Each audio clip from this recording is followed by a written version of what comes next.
I mean, there's always a lot of things you can talk about, but you can always never say, I should not talk about me. Yeah, nah, like, you can talk about you. Like, please, talk about you. I'm here with, my good friend Mo. And, yeah, tell me about yourself. You just wave to nobody. Sometimes you don't wave to yourself. Because, when I listen to podcasts, sometimes if the other person would just a gesture or would say something, I would sometimes wave it back. Because you extend that kind of hello and that kind of, energy out in the universe. And sometimes if someone's listening to it, they will say hi back to you. And then they'll wave and on the highway or wherever they're going, and they'll wave to whoever driving back, and hopefully they'll wave back, and they'll be like, that wasn't for you. That was for the guy in my radio. Or the person in my ears. Or the person in my ears. Exactly. Yeah. See, for you listen to podcasts when you drive places. Yeah. Yeah. See, for me, I don't drive because I don't have a car, because I'm a lazy human being. So I walk places. Mm. I'm grateful enough that I've been able, because of the pandemic, go to school online. My part-time job is couple of, I think, about a mile away from my place. Mm-hmm. My internship this past semester was the same way. So I just walk places. Somehow it is healthy. It's kind of eco-friendly, but I'm also just a lazy person who hasn't gotten their license yet. Yeah, I mean, I work Instacart all day, so how I go is I usually put on a podcast or two, and usually each one is about between an hour and a half to 3 hours long, and I just listen. Yeah. That's it. It depends on, it doesn't matter which one. If it interests me, it interests me. And so I just consistently listen to them every day. I probably listened to a few hundred in the past 2 years. Yeah. Just since I started listening to them, I mean, I've definitely, just on the last podcast, I listened to over 450. Yeah. Or around there, however much they have now. I was gonna say, within our friend group, the last podcast of the left has been a sensation since 2 summers ago now. Oh yeah. Yeah. And yeah, no, it really piqued our interest, and that's what I really liked. And it's it's funny and it's about crime, and if you don't listen to it, you should. But I want to hear a little bit more about you. So if for anybody who doesn't know you, how would you introduce yourself? Give us the good old college icebreaker. Good old college break. I don't know. I would say I'm a very, I'm interested in very niche topics, and I feel like I have been fortunate enough to surround myself with like-minded people who have the same interests, or if we don't share a lot of those interests, we will at least be able to talk enough and be able to reach a common sense where they're able to understand my viewpoint and I'm able to understand their viewpoint. Because I feel like as people, sometimes we forget that you can sometimes not have the same opinion or come to the same conclusion, but you can also still exist and be able to hear each other out. Mm-hmm. Yeah, so, I mean, the topics today that we're pertaining to are, at least one of them, and we can start with it if you want. The conflict in Israel between Palestine. Yeah. Because you grew up around there. You grew up at least feeling the impact of that war, right? Well, I won't say it directly. So I was born and raised in Saudi Arabia. So I grew up in a predominantly Muslim country, where the issue of Palestine has always been in the conscience of the not only the community as sense of an Arab sense, but also as a religious sense and as a cultural sense and also as a geopolitical sense. So I've always been around the topic and conversations from not only from an Arabic and Middle Eastern sense, but also since I moved here to America, I've also been able to hear the conversation from different Jewish communities. I've been hearing the conversation between not only from the media, but also from the conversation I've been having from the people around me. And I feel like it's one of those topics where I usually get the first thing is people's facial expression usually change, because it's one of those sensitive topics where people feel like it's kind of a landmark a landmine that if you touch, there might be just like a lot of issues that you could come across. Right, and so one thing that I did hear, and you know we talked about it earlier today, and you had when we were talking about it earlier, you asked me that, or you pointed out that I might be confused about the difference between like who are the Arabs, who are the Palestinians. Can you give a little more explanation? Yes. Because I know a lot of people are really confused. Like if you don't look at it from a statistics thing, or if you don't, or just in any sense, if you don't actually look at it, and you're just told this group of people, right? Yeah. But there's clear differences. So can you explain the differences? Yeah. So usually people, the first impression they get is like every time they hear the word Palestine, they would hear the word Hamas, and that usually goes to either Islam or Islamic terrorism or terrorism. So that's always the few words they would hear. But the problem is Palestinians are a group of people, and they are the same way they are a Palestinian Muslim. There is also a Palestinian Christian. There's also a Palestinian Jewish person. So there are always people would group all Palestinians into the same category, when there's also some multi-layered people. Yeah, I mean, at least just from the little research I've done in the past few days, I know Hamas has come up a lot, especially when talking about Palestine. But I did there is almost what I see is a clear split between Hamas and Palestine, where one area is not, at least in Palestine, not as violent. They might be towards Israel. They might be more vocal and more boycotting and little uprisings, but nowhere near what at least Hamas, at least what they the recent attacks, or at least the recent attempted attacks, over Israel, into Israel. But nowhere near what they're part of what they call Palestine, because I was looking at the map and they're on two separate planes.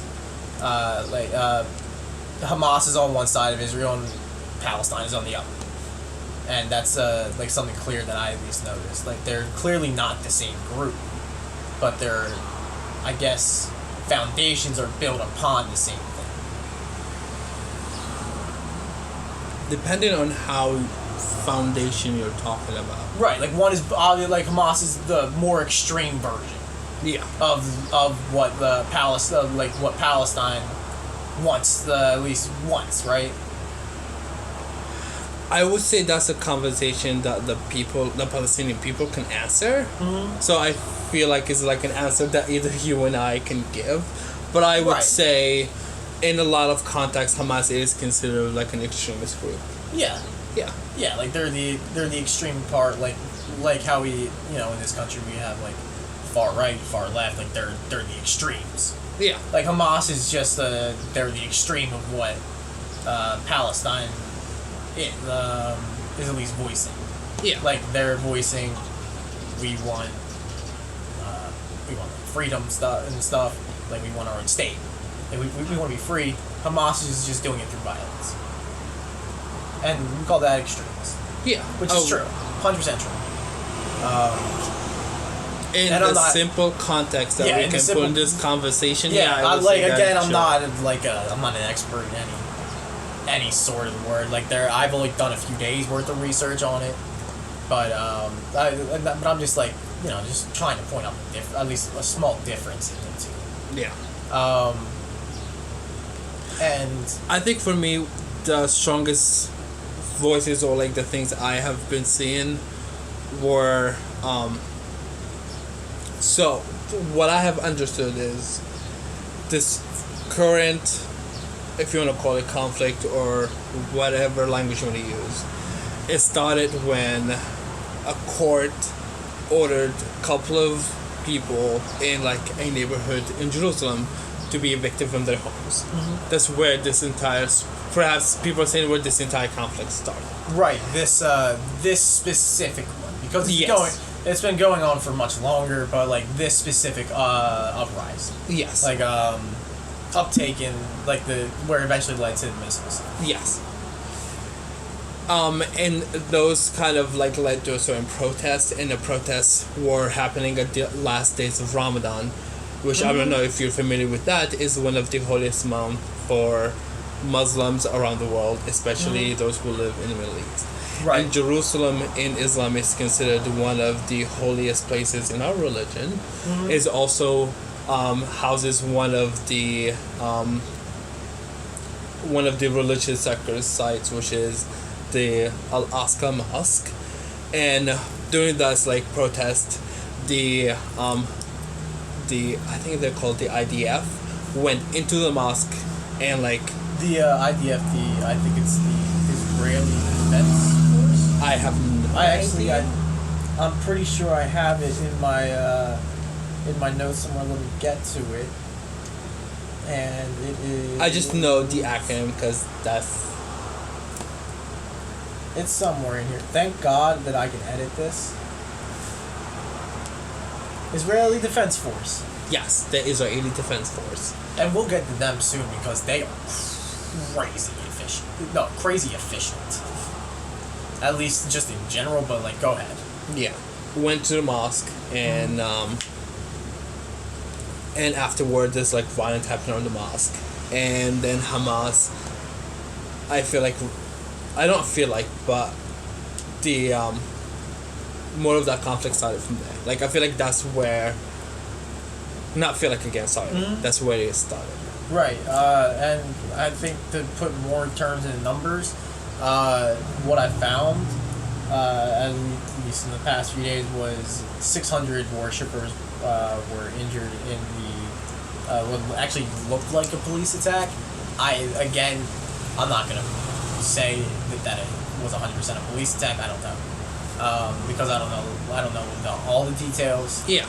But what it looked like was the Israeli police force just coming in and basically rounding up anybody they could, and then injuring about 600 people in the process. And then the Hamas airstrike started, and then eventually Israel, they sent in their airstrikes, which eventually killed 24 people, I believe. I can get that stat later, but our conversation was between me and you more on the terms of who's kind of right. I don't want to say kind of right, because again, I feel like that's one of those. However you approach the conflict, you can come to a conclusion where it would sound like a right answer or legitimate answer. I would say just look at it from the context of. I don't want to go back to that word power, but like look at it from that kind of perspective of, is it a fair fight? Are both sides have the same equipment, same access to have a fair fight?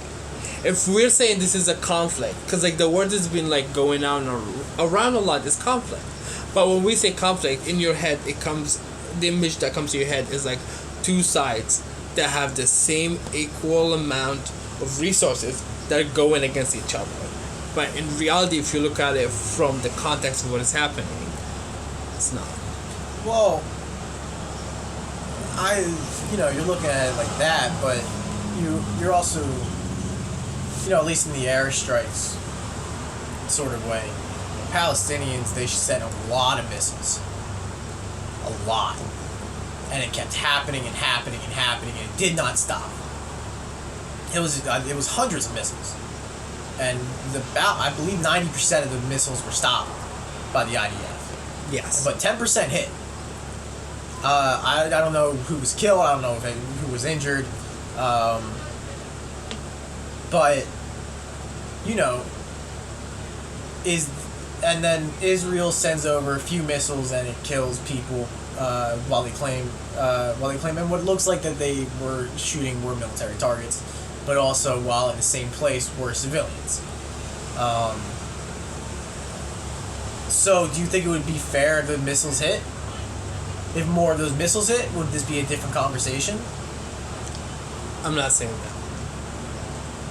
Well, I mean, so what is fair? It's the only thing that was the difference here is just that Israel, they sent over a lot less missiles and they hit their targets. That's it. They were just able to stop the other ones. They were able to stop their opponent from hitting them. Is that not fair?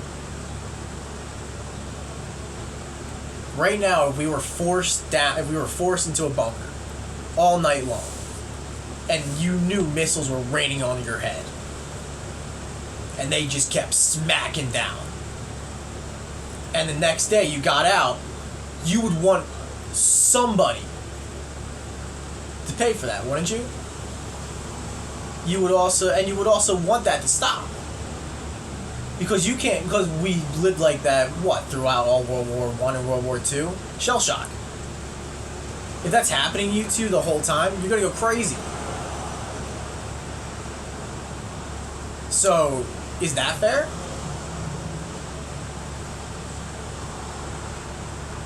No, that's all I'm asking. Yeah, no, it's not. No, it's not fair at all. The only difference is the Israeli military is just better at what they're doing. But do you also think it's fair if you go back to where we said at the beginning that the court orders a neighborhood of Muslim Arabs to be evicted from their home on the basis that they're saying that other Jewish people who have ancestral claim to that home. But these people are saying we own this home, they have deeds, they have lived in that community for generations. Absolutely not. So do you think that's fair? No, absolutely not. I'm not justifying that at all. That's absolutely, that's tyranny. That's awful. I can't justify that whatsoever. I'm not trying to at all. I'm not trying to at all. I can't. Just because those people, they had that's their property, and nobody deserves to get their property taken away. And where are they going to go? What are you telling them to do? Just get out? And here we are talking about land that in every treaty that was agreed on by international community has been dedicated to be a Palestinian land. And the court has ordered the people who live there now to evacuate from that territory. Mm-hmm. That's a non-settler territory. Right. Yeah, that's... Again, I can't defend that. Exactly. But this is going from the same government who's been bombing territories to the ground. Because the extremist parts of the Palestinian people are responding to that tyranny that you just stated. How can we, me and you, the two of us sitting right here, claim that we can, any of us justify any side of that conflict? Oh, we can. Yeah. Because we cannot say there is a right or wrong. I'm not trying to justify either side of the conflict. I'm just trying to get both sides of the information out there, because you're never told either side. Yeah. You're never told both sides. But I feel like we are fortunate this time that because we live in 2021, people have smartphones, they have access to Twitter, they have access to social media, they have access to Google, they can information now, we can access all this information if you look at it. And I feel like recently people are becoming more conscious that the conflict has more than one side. Mm-hmm. Yeah.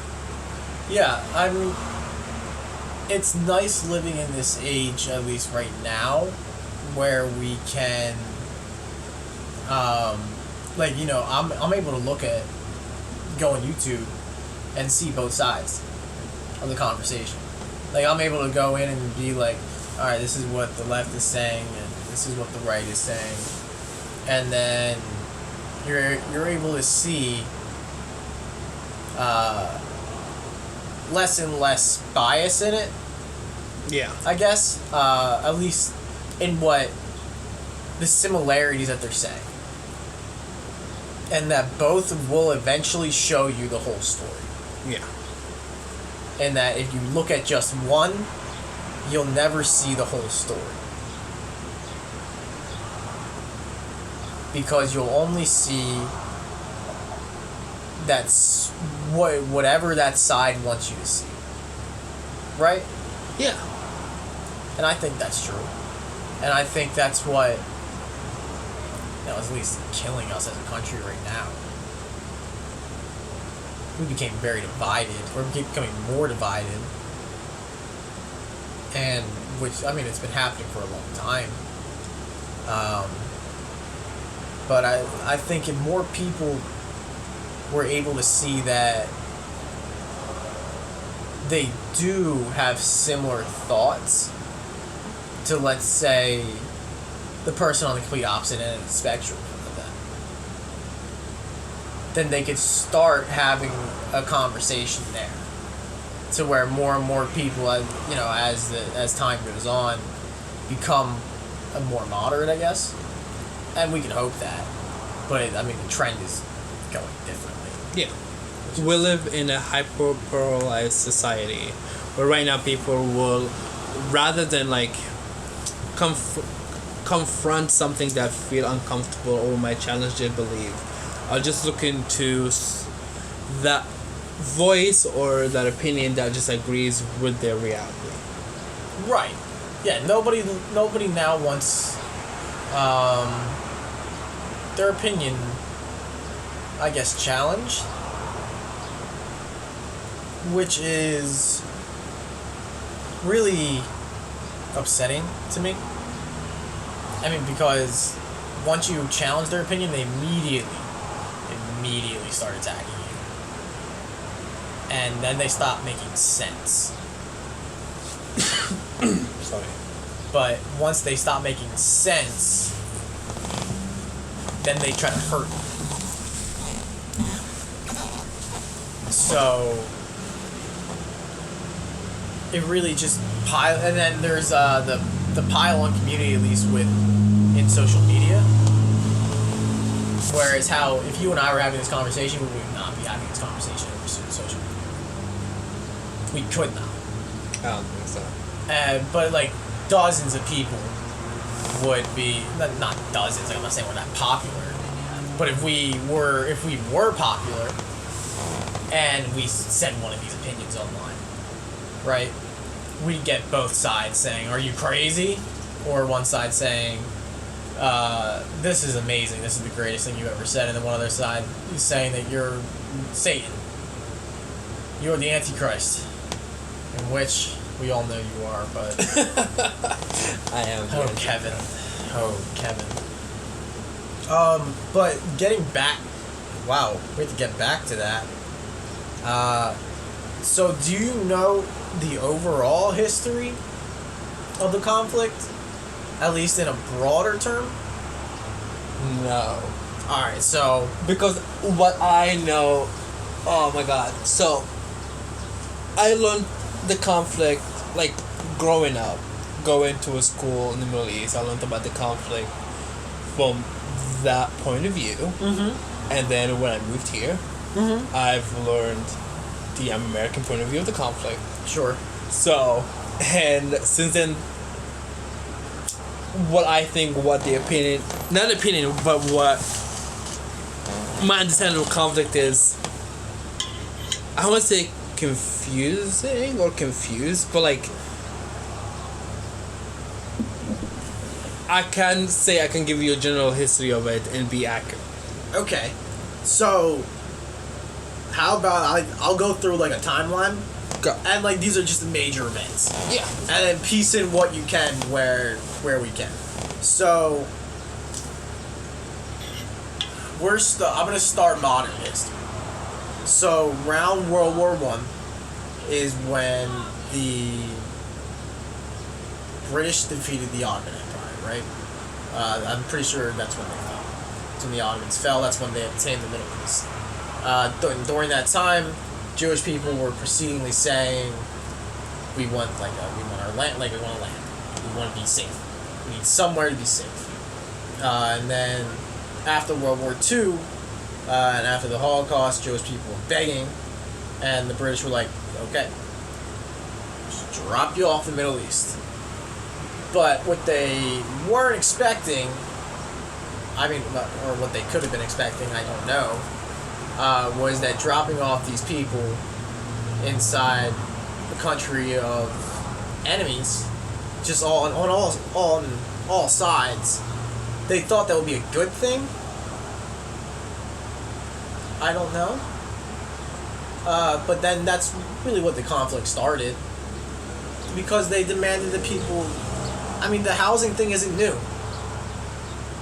Like, they demanded people leave and make room so that they could just put other people in. Like, that's not new at all. Like, that's how the country started. I wouldn't say that how the country started, but just going back to when you said the British people put the Jewish people in the middle of their enemy land, right? Not like enemy land, but like surrounded by their surrounded by enemies. At least if you look like politically, religiously, and just so on like that, is to where religion, at least I think in that part of the country, is huge, right? Yes. At least that part of the world is huge. Like, it runs a lot, and it's a lot. We're talking about Jerusalem here, a place where all three major Abrahamic religion consider being one of their holiest sites. In which crusade after crusade after crusade after crusade, and years before that, yes, and years after that, we're still on the 100th something crusade now. When you say in the middle of their enemies, I want to clarify that before the British left, they promised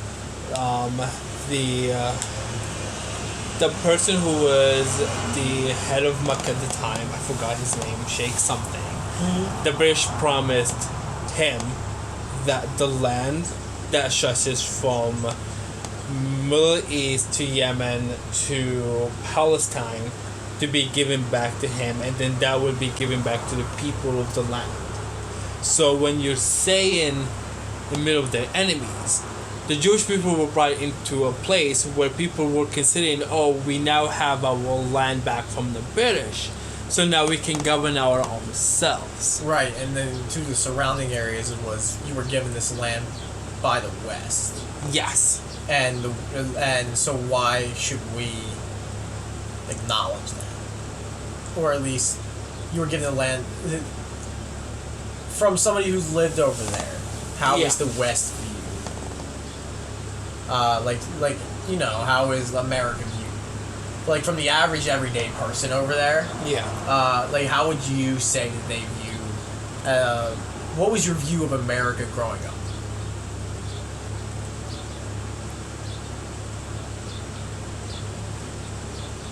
It depends. Again, we're talking about what you guys call it, the shining peak on the hill here in America. Consider America to be the greatest country on God living earth. The average American does not consider America the greatest country in the world. Narrative there in this country. Yeah, there's a narrative. Yeah. How do you think other countries, what narrative is fed to them too? Yeah, I've heard, at least from we have a lot of international friends. Yeah. That at least growing up, America, they idolized America, but it is not what they were told. No. Yeah, like, America is completely different from what you're told. Yeah. You assume the movies are America. Yeah. And it's absolutely ridiculous to assume that. Yeah. Like, we started watching Mayor of Easton on HBO. Nice. And it's supposed to take place around here, Delco. Bullshit. That's much more like a Chester County area. Delaware County, I couldn't find that level of spacing with the amount of woods in between houses too. Yeah. If I walked into Delaware County anywhere, I couldn't find people who were that friendly the whole time. No, like Delco, I will give Delco. I love Delco, and everybody for the most part, if you don't mess with people, nobody cares. Just live on. Yeah. But like, nobody knows everybody in that community. There's way too many people. They made it look like a small town that you can walk through everything. Bullshit. And that's what Delco is. So, I grew up being fed. The narrative of America is that the picket white fence, the apple pie, the prom, high school dances, going to football games. That's the narrative I was fed. That's America, wherever you go. To be fair, that's what I was fed too. It's not any different. It's just that I grew up seeing it different. That's the only difference. I still, in my head, think that California is what it is what you see on TV. But it's not. But it's not. I just have never been there. I have nothing but TV and movies to base my opinion off of. I've been to the closest I've been was to Portland, Oregon. I still think that's what California is like. Still how you see it on the movies. Yeah. Because I have nothing. No frame of reference. So when I moved here to America, I understood it's far away from that propaganda that we both fed. America is. But also, I experienced America from its military might. I grew up in the Middle East. Do you know how many military bases are in the Middle East? I don't.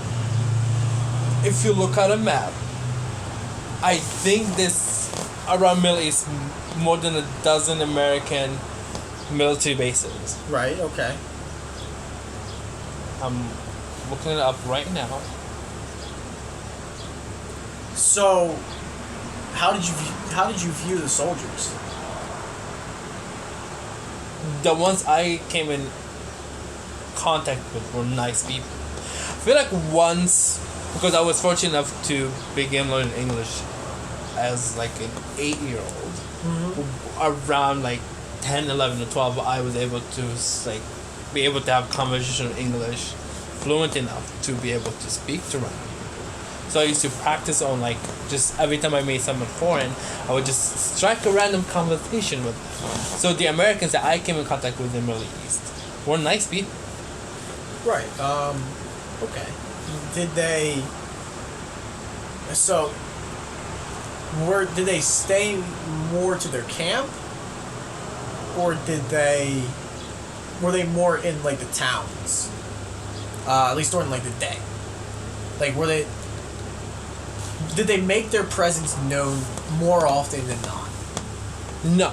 So, Whereas like police, like they ramp up. You know, in like certain situations, like they'll really make their presence known. Yeah. And if like something is happening, like they'll really make their presence known. Like you'll always see a cop within. There are some days where I see 8 to 9 cops within an hour. So like something is happening, I know that. And like so, like did it ever feel like that? No. So there is 5 like military bases in Saudi Arabia. That are like U.S. military bases. Mm-hmm. The closest one to Jeddah was, I think, I would say from like here to North Carolina. So not that far, like you can drive to it. Right. That's the only time you would know their presence is like if there is like a joint military practice or training. The Saudi government will like announce it, so you would know. Oh, if you see some more activities around the area, no, there's a joint military activity happen with America. Yeah, that makes sense. And the most who lived there would stay in their most of them lived in their own compounds, where just like like enclosed areas where like they had more like I think lax social kind of way because it was gated community, so like you could do everything you want once you entered those gates. So like people in there can live however they want it. Right. So your view of America wasn't terrible. But I'm skipping all the religious. Right. So what were you told in that aspect? Because I mean, in the aspect at least that we're talking about, like the huge religious part of Israel, which is placed down there, and you put them with their religious enemies. So and then that was also given to them by at least the West. Like so religiously, what were you told? Or how did you view? Well, religiously you taught Israel and Zionists are the bad guy. Right. So Zionists are people who believe that that Jews deserve Israel.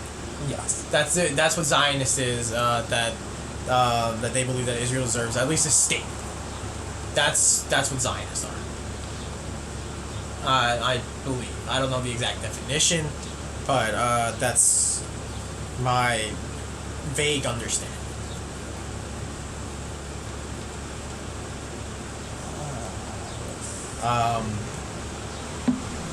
So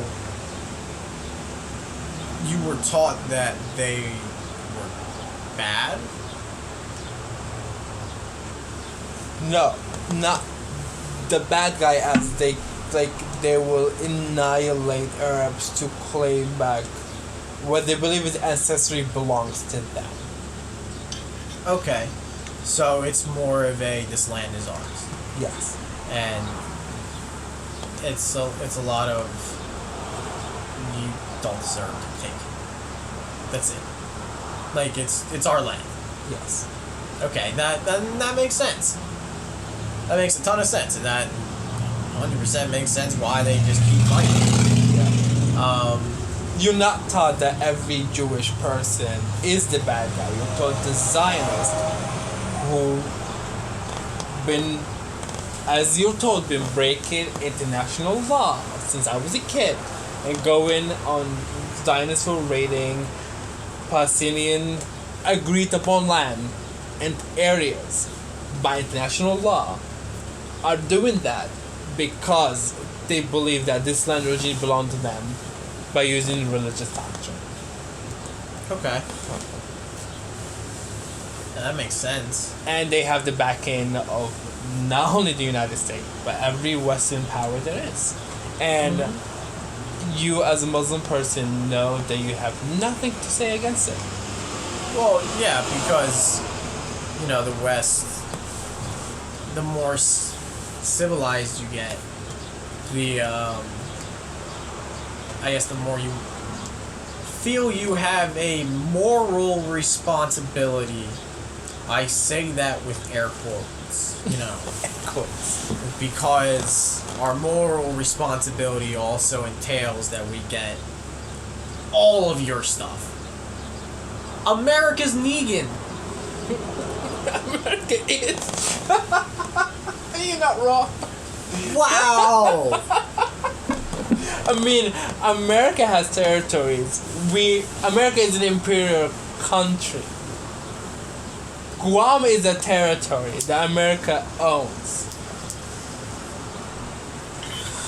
Like Guam, they don't get voting rights. They don't vote for the president. Their representatives have no voting rights in Congress.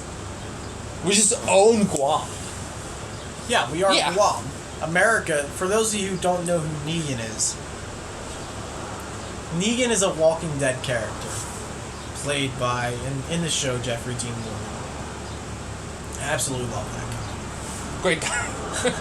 Don't know him personally. Just seen him act. But, he's the leader of the Saviors who's against the main group. And his philosophy is, come in, we're going to kill one of your people, maybe a few more. If you don't get the message, then, once you get the message, you can give us half your shit. Or we build our own shit on your land. Or we're just gonna come in and take it. Boom. And then your shit is still our shit. Because it was never your shit, it was my shit to begin. And we're gonna kill a few more of the people if you don't understand. Yep. And that, at least from what I've seen in The Walking Dead, was to control the other people who were like, let's just go kill them. Yeah. Which in no way and then they're like, and we can still take their shit. Like, it's a win-win.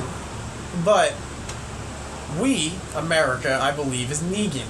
Is in turn where we have gone in saying that we're gonna bring democracy to a land that don't have democracy, because brown people don't have the concept of democracy or ruling themselves, but America took it upon themselves to bring democracy to the Middle East. Yeah, and Negan made it his purpose to make sure that you knew this was a good thing. But like that's Again, what I you say told that America. In air quotes, yeah. But in America, you're taught America went into the Middle East because America believed that after 9/11, we wanted to bring democracy to Middle East. Yeah, no, I think one of his best quotes. I don't know if I'm quoting him exactly right, but he said to Rick just after something traumatic happened to Rick. He said, "I just slid my dick down your throat and you thanked me for it." Yeah, and that's what America expects. Like, that's what we expect. We expect to go in, make a big show, and expect the people who have been living there the entire time, however they've been living there, without interference. And we go in and we say, guess what? This is how it is. And if you fight back, you're the demon. Yep. And since the conflict started, the recent conflict, the government, the United States government, didn't even speak about the Palestinian side. Didn't mention or even consider talking to the Palestinian side of what's happening, why the conflict is even happening. The only thing that we heard was our president talk to Netanyahu, which is the Prime Minister of Israel. And correct me if I'm wrong. Did he condone the attacks? No. No. He said the attacks. Israel has the right to defend itself. The right to defend itself, which is kind of my position, but also that's the position. That's if you look at it in a the way that I described it earlier, in which just the missile attacks. That's my position if you just look at it from missile attacks wise, military wise. But then if you look at it from the part where the Israeli court decided to evict a family from an internationally agreed on area that was supposed to be a Palestinian area in Jerusalem to settle it with Jewish people. Mm-hmm. And I just want to clarify. And you said your own words that was tyranny. Yeah. So America said that America supports. I'm not condoning violence at all. No one is condoning violence, but if you look at it from the context when we explained earlier, if you look at it from the context in which that's how the world is. Yes. Everything that I am saying about this subject and about the next subject. I'm saying that's how the world is. I don't want to live in I would love to live in a la-di-da. We all do. We all do. Utopia is an idea. That's why we all have our addictions. Because no matter to what it is, but it helps us live in a la-di-da. I would love to live in that. And a lot of people think that they do. But I live in the world of reality. Yes. I know if I wanted to right now, I could probably go out and buy almost anything, right? but I'd be paying for that thing for a long time. If it's expensive, right? Yeah. It's to where a rich person, they can go out and they're done. That minute, then it's paid for. You know? Like a car. Yeah, it's one of those situations where I know I can do it, but I live in reality. And that's the only thing that I want to bring here. Just reality. Where the reality of that situation is just they were defending themselves. At least military-wise. Inside the land, it's tyranny. In which I don't believe America should be condoning at all. I think that, at best, we should get out. At least as a country. We have no reason being there. Absolutely none. I think the UN should be in there more. But we have no reason being there other than to just antagonize. Both sides. But America didn't even speak on both sides. America said Israel has the right to defend itself. Yeah. That's it. In which Palestine also has the right to defend themselves. Which is... They get evicted from a land that, if you look at it from a international treaty-wise, which one you decide to use, because there have been multiple ones where every time a national treaty has been agreed on, Palestinians have lost more of the land. Yeah. That the British told them, we're going to give you this land back because this is your clan, and this is where your clan has lived before we came here. Well, have you heard of the 6-Day War? Yes. The 6-Day War is wild. Because the 6-Day War is, if anybody who doesn't know, the 6-Day War is when Israel basically took on everybody surrounding it. And I'm pretty sure that's accurate. Because I did see, I looked at the map of like Israel against everybody else, and it was whatever sea is right there, right? And then it was Israel, and then it is, let me see the actual countries involved. Egypt was at the bottom, then there was Jordan, Iraq, and Syria. Yep. And in total, they had combined 385,000 men, 757 fighter jets, and 1,698 tanks. And turned to the Israeli army, who had 264,000 men, 300 fighter jets, and 800 tanks. And Israel stomped them. Yep.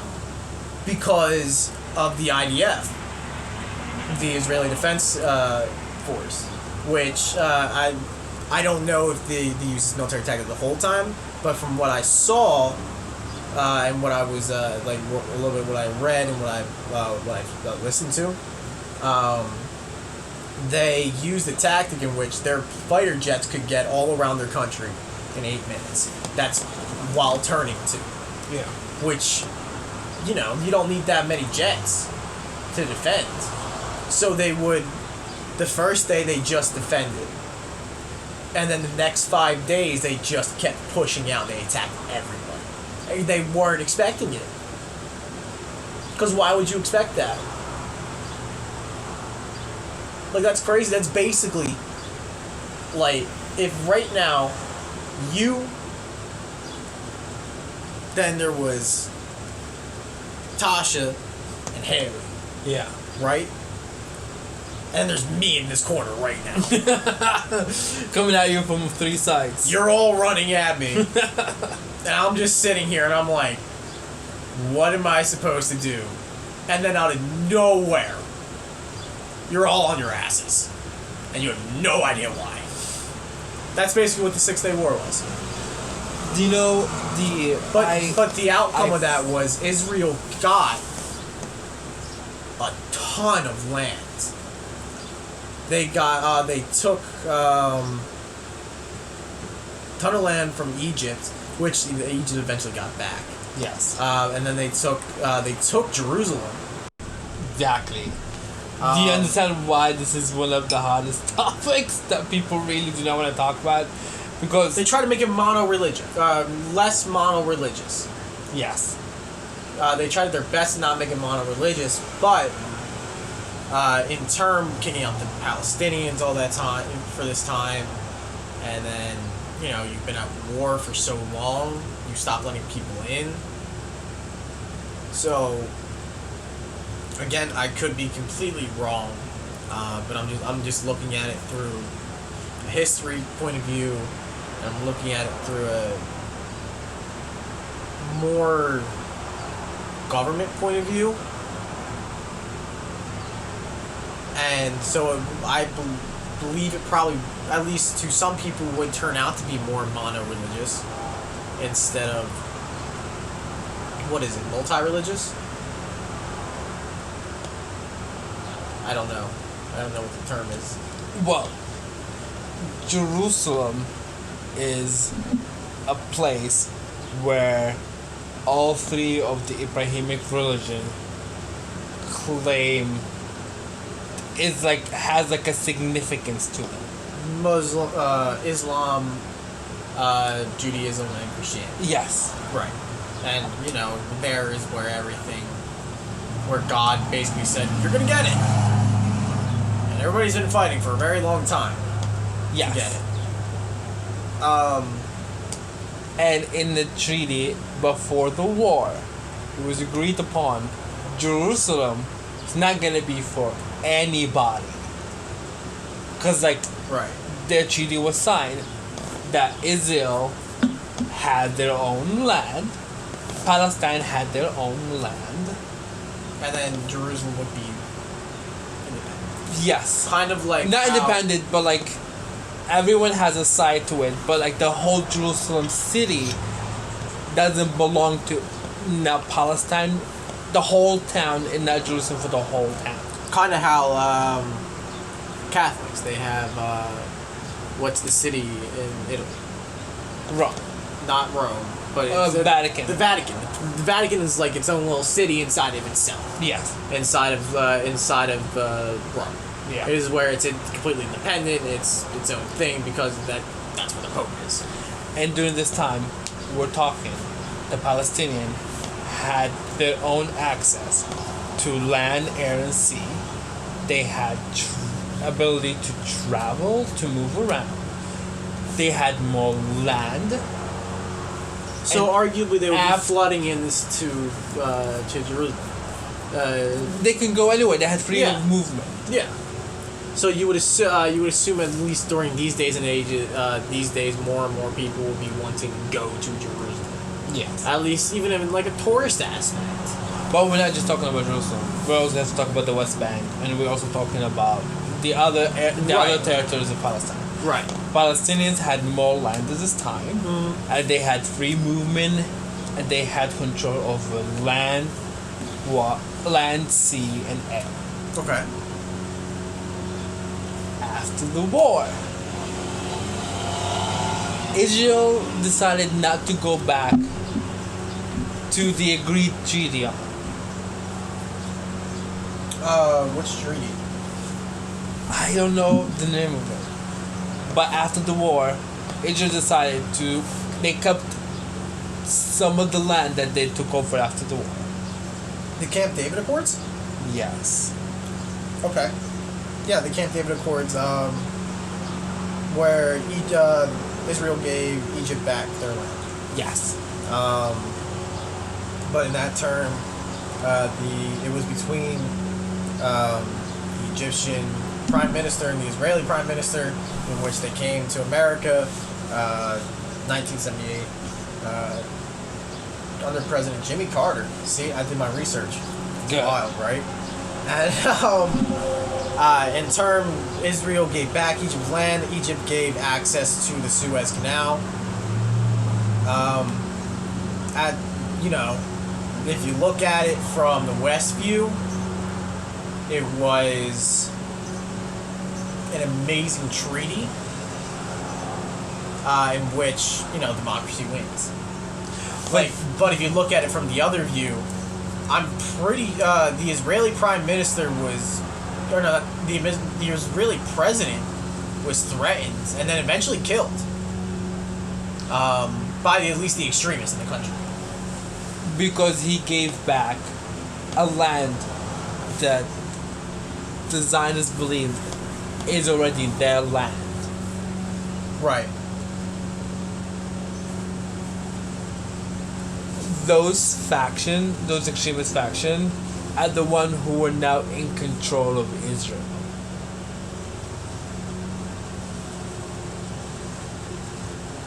Oh no, the Oslo Accords. No, you said the president of Israel at that time because the Oslo Accord was killed, right?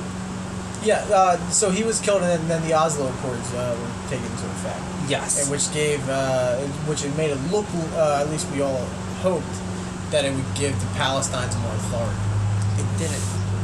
Palestinians since that time have been losing more of the territory that was agreed on during that time. They lost access to land. They cannot travel between the land. In Jerusalem, they start losing more agreed upon settlement areas because now usually the Israeli government used to not look, used to ignore all of this, but now recently in the couple of last years, they've been given those extremists more backing to go into areas where it was agreed on to be Palestinian areas by that treaty and evicting people. It's been happening for years. But now because we have access to social media and now we can look at things from other perspective, now people are seeing that point of view. Mm-hmm. That view. Of that's why in the beginning when I said you have to look at this, because we keep saying conflict, is it a fair fight? This is why I'm saying is it a fair fight? Well, yeah, I think where we differ and where we're looking at it is you're on a street level. You're looking at it from the street level. From you've been there, you've been on the street, you've witnessed it. I'm looking at it from a more government level. I guess more military level. Bigger level. The overall fight level, right? Yeah. The overall reason why some stuff is happening, the immediate reason and how they're attacking, how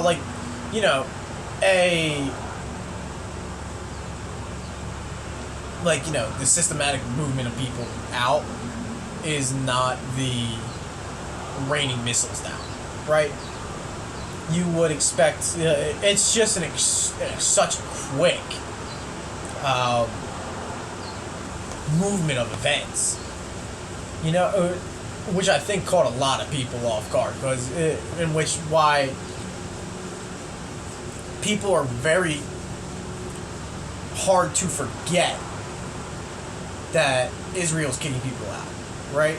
Yes. Because, kicking people out of homes is not, we're going to send hundreds of missiles down, right? No. No, but that's what I'm trying to say. It's such a big jump. It's not a big jump. Well, no, at least in the military. eviction has been happening for a while. No, but I mean so they what now normally gotten happens, more and more. They increased recently. what normally happens after is there's more fighting on the streets, right? Yes. And there's more, and then through that you get more uprisings. Yes. And through that situation, and then eventually, you expect that to happen. Yeah. Nobody expected this escalation that quick. Yeah. That escalation went from, 20%, 20 to 100 real quick. Again, but we're talking about the IDF went into the Alaska Mosque, one of the 3 holiest sites in Islam. They went into the mosque and fired tear gas on worshippers who were praying during the holiest night in Ramadan.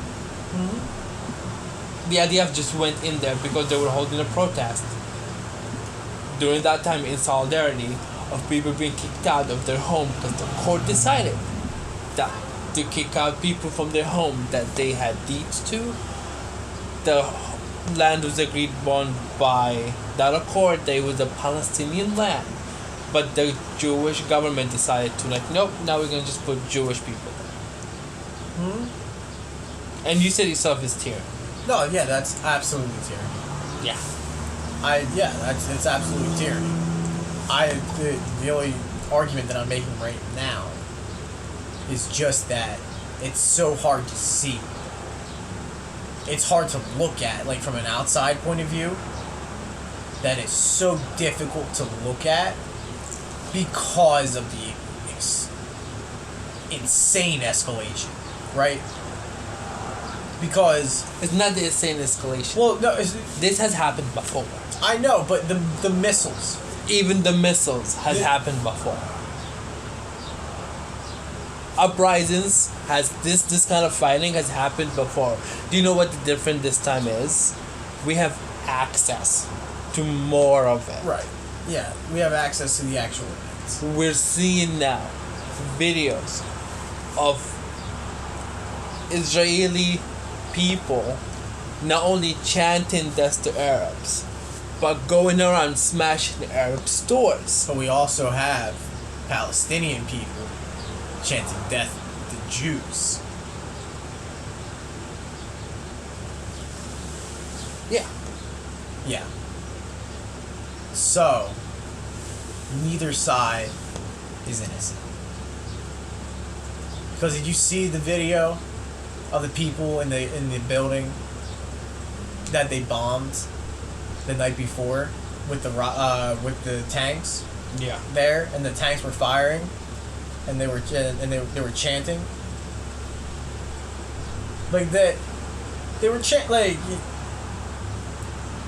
chanting for genocide. Both sides are chanting for genocide. If both sides, okay. Both sides are chanting for genocide. Okay, but one side has control of land, air, access to resources. One side has the backing of the whole entire West. One side has the military capability to annihilate those people. But they haven't. But They are haven't. using the government of people they rule. It's basically an apartheid. That's what I'm trying to say. Mm-hmm. The Palestinian people have no voting power. They get harassed trying to just across to go work sometimes. We're also talking about the government deciding the community in an area that was dedicated by the international accord that all of us said, okay, this is Palestinian land. The government is saying this is not your land, get out, basically. So, how I see it is that I think the UN is they're gonna have to go in because it's not gonna get solved by them, right? It's not gonna get solved by either side. There's too much hate at this point. Both sides are clearly just focused on revenge. Every single act now is just a revenge act. Right? Can we agree on that? At least for the most part. Like, most of the acts have just been revenge, or at least retaliations have just been revenge. Like, you just look at it, like, what is the actual... If you ask the everyday person there, what is the actual reason they're still fighting, they'll give you a different reason from when they started fighting. Yes. A completely different reason. And that's makes it more motivated on revenge. Because, if you look at it, even from how I could look at it, if you grow up knowing, and all your friends are dead, and you're growing up your whole life being priests, on either side, that the people right there, just across the way, are evil, and then the only instance that you know of those people are fighting, and your people dying, right? I could see how anybody can become radicalized to that. But then, do you think a two-state solution is even possible?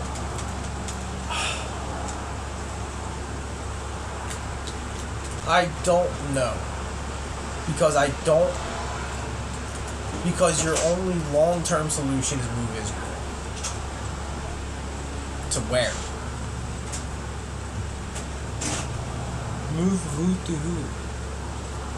You move, well, so the Palestinians they don't want Israel there. So your only long-term solution, move Israel. But to where? The Israeli people will tell you that the land they have religious and historical and geopolitical claim to. You can't just move people who telling you I know. we have claim to Exactly, this land. but I'm talking like you, if you want the actual fighting to stop, unfortunately, like not logical, right? This can't happen because there are people who live there, right? But if you look at it, move Israel. You have to find a place where you can move like the whole country, right? And you'd also have to convince those people to move out of the land that you were born in because it's gonna be a lot safer. And you gotta convince them you're gonna be away I don't think that's a from your logic. religion. I don't think that's a logical. It's not logical at all. Not at all. Not logical at all. Nope. But then, do you know any solution?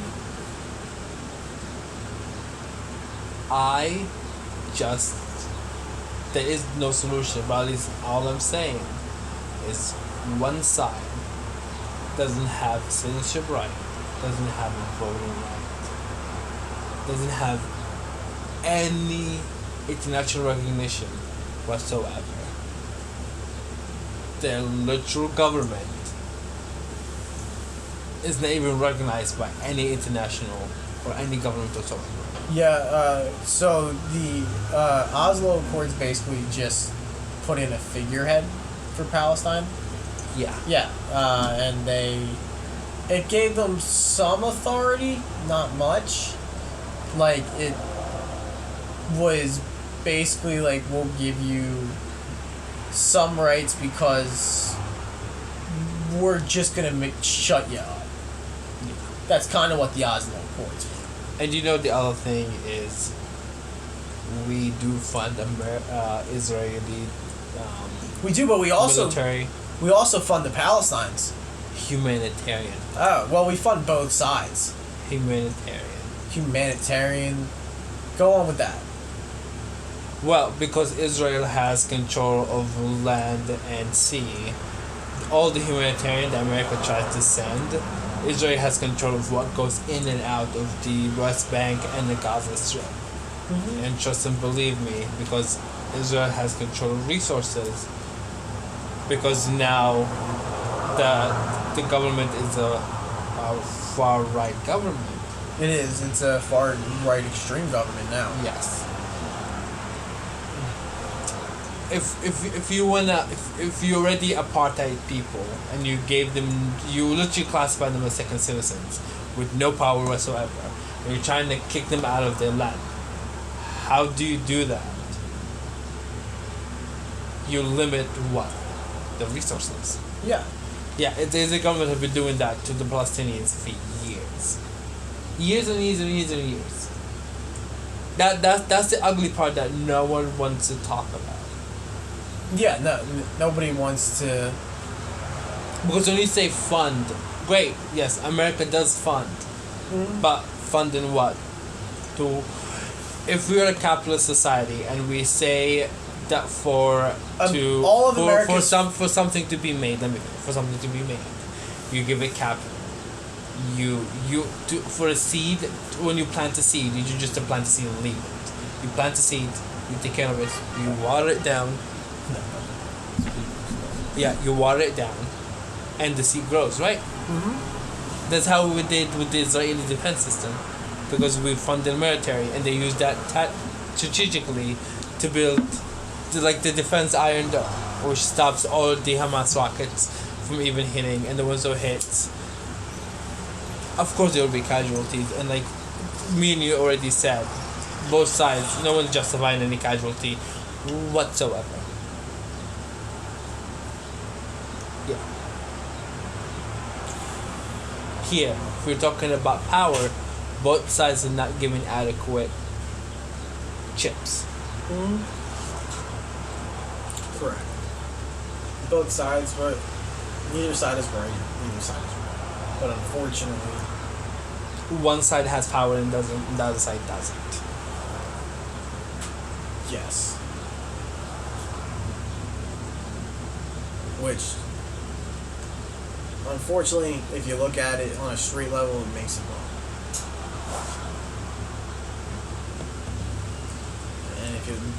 And but if you look at it on a country level, the attacks are more justified. At least if you look at it from the outside, right? Inside, you're like, what the hell? Outside, international, you're like, of course.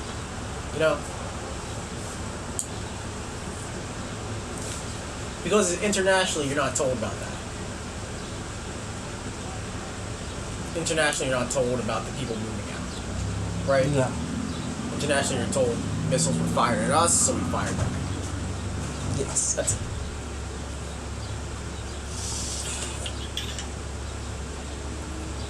So, I think we've reached our conclusion on that. So I don't think we can go any further with that. No. At least not today, without doing more research. Everybody wants more research on that, we can do it. Yeah. But our next topic, which is, so I started this conversation with my family. Okay. And this topic, I literally was just sitting down watching sports clips. That's it. That's how the conversation started. This is how the conversation started. Okay.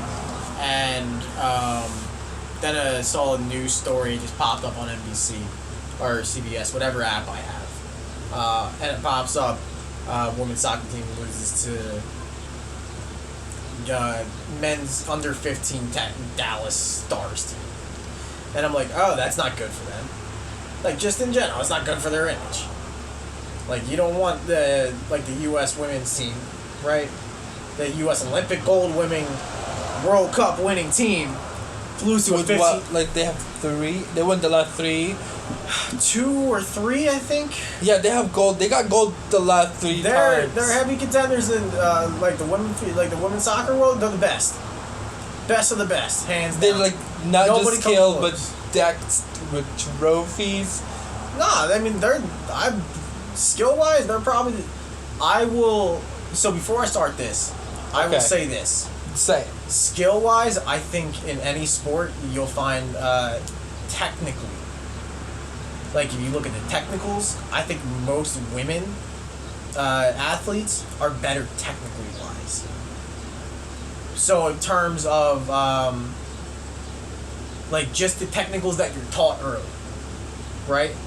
Yeah. I couldn't tell. The way that you shoot, right? I technically wise, I've played with women who shoot so much better than me. Like their actual shot, Yeah. so much smoother, so much better. But the only difference is my arms are longer. So I could just, like if I wanted to, I could just block it, right? I'm 6'3", and I can reach over 7 feet. That's just a big person. That's a lot to get over. Yeah. So technically, and technically speaking, I think if you look at any of the women's soccer team players, technically speaking, they're much better than the men. But the men have had a long time to get creative with it. You know? The women's team has only been around for a very short time. Okay. So I'm just starting that out. Technically speaking, I think any woman is same if not better than a man. Like, if you get to a certain level, way better. But while watching this, I said, that's not good for them. And my mom said, well, why not? And then we eventually got down to the road of like the pay gap, and she said, do you think they deserve to get paid the same? And I said no. And my whole family looked at me like I was crazy. Oh my god, my mom, my everybody. I love my family. I do. I love them to death. Yeah. But they all looked at me like I was crazy. Like you committed the cardinal sin by saying they should not be paid the same as the men. Yes, mind you, I was surrounded by all women. All women. All women at this time. But I couldn't even get out. Why? Okay. Because I was just shut down immediately. And nobody would listen to my logic. The only thing I was told, I was basically just given the argument that the women viewership is higher than the men's. That was it. In the U.S. for soccer. That was it. And then everybody looked at me like I was crazy, and then that was the end of the conversation because everybody was like, I can't have this conversation. Because I started to speak. And then that's when it all went downhill. But, so then I started doing a little bit more research, and I talked to you. Yeah. And we decided, hey, let's start it with this. Let's start this podcast with just this topic. But then we derailed. And then we derailed, and in the past few days, we started just getting hooked on Israel and Palestine. Cause that's all okay, I'm sorry to say this. That's literally what everyone around me has been talking about. Right. Yeah, I understand. 100% understand that. Like, I don't know if, about you, but, literally just every conversation I had in the last 5 days, we talked about Israel and Palestine. And I've heard some wild answers. I know. Yours is tamed. And I feel like our conversation is tamed compared to what I heard. Yeah, because it's just us talking. And I think we both are consciously trying our best not to talk over the other. Yeah. Yeah, we're doing our best not to. I think we're doing a very good job. But anyway, back to the topic. Even back to the topic. We're also both men. Yes, we're also both men. So, as cis men. Yeah. As much as we try to say the pay gap and whatever answers we can come up with. Yes. We're not expert in this sport. In no way, shape, or form an expert. I am experts in economics. And if I'm wrong, please call me out on it. Yeah. I'm for real. Call me out on it. Like if I'm wrong about it, like I want to know about it, right? Yes. I want to know about every topic that comes up. I don't want one side. You just hate when people look at you and be like, this is the opinion, this is the agreed upon consensus, and you should go with it. Yeah, I hate when I'm told to shut up and that my opinion doesn't matter. That's it. In a household, in a place that I'm told my opinion should matter. Right? Yeah. That's what I'm hating told. So, what we're talking about is like the sports pay gap, right? Sports gender pay gap between men and women. So, dude, what did you find? Like, what information did you find, if any? What I read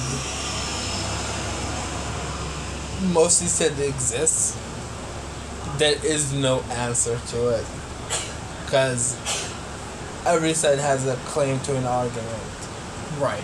Yeah. So, what I'm gonna go through right now is kind of just if you base it off of what is sports. Sports is entertainment. It is. Right? Well, yes, sports it caters sports- to entertainment. to what context would it be entertainment? It is an entertainment. It is produced as entertainment. You go for to be entertained as a viewer. You do not go for any other reason other than to be entertained, to watch a sport. You know, and in terms of culture, we would call it entertainment. Okay. In terms of like it is like a movie, it's like TV. It's not like filmed the same way, but it's the based off how it's viewed is based off how everybody's paid, right? Yeah. That's how we're viewing it as entertainment. Viewership equals pay. That's right. That's basically how entertainment is paid. Like you wouldn't necessarily, if you want to put it in the terms of acting, you're gonna pay like Robert Downey Jr. to appear in Spider-Man Far From Home, right? Got paid a few minutes. In terms of Tom Holland was a star of the movie, didn't get paid even close. Sure. Right. But this, so it was where the top of the, but why? Because I guarantee you there were some people who heard that Iron Man was going to be in that movie. So they went just for Iron Man. Remember saying, people said they decided because people are gonna hear Iron Man's gonna be there, and that's why he got paid more. Remember saying that because Yeah. I will remind you of that part again. Well, no. So all I'm going to say on this is that Robert Downey Jr. being there probably increased his viewership, right? Of the movie. Of the movie. Yes. That's all I'm saying in that. Right? So there's no... if he was not in it, it probably would have decreased the viewership. Whether Tom Holland's in it or not. Whoever the star of the movie is in it or not. Yeah. It's just that Robert Downey Jr., he brings in views. Especially nowadays, right? That's undeniable. Yes. He brings in views, so thus you would pay him more. Now, why is that in terms of viewership? Because he's the best, right?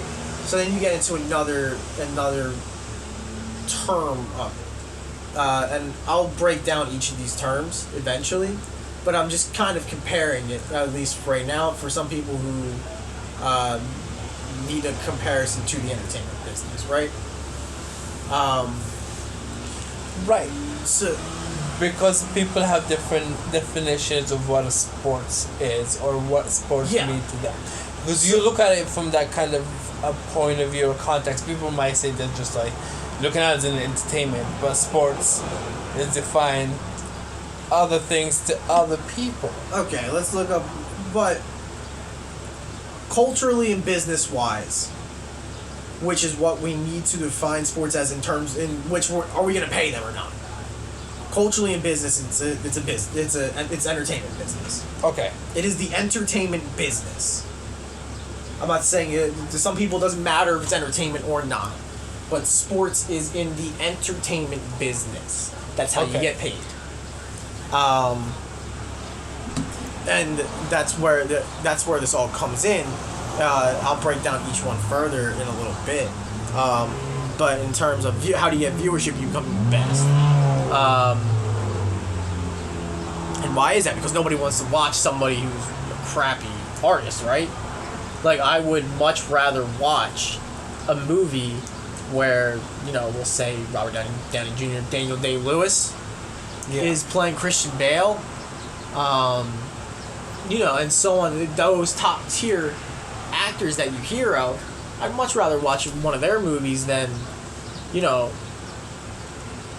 rapper trying to be an actor and making a crappy movie, right? Yeah. So I'm gonna pay them much more money to make that movie. In terms of, now if we go to sports, I'm going to pay LeBron James a lot more money than I'm going to pay my 8th bench player. Right? Why is that? Because LeBron James himself brings in, now we're going to basketball, NBA. LeBron James himself brings you so many viewers. It is insane. He'll bring you the celebrities, and he'll bring you just the viewers themselves. Why? Because he is, hands down, I believe, still the best. At least, and by the best, how long has he been around, and how good is he? So wait, are you saying then? In terms of, no, hold on. Go ahead, yeah. Because you say there's two different streams here.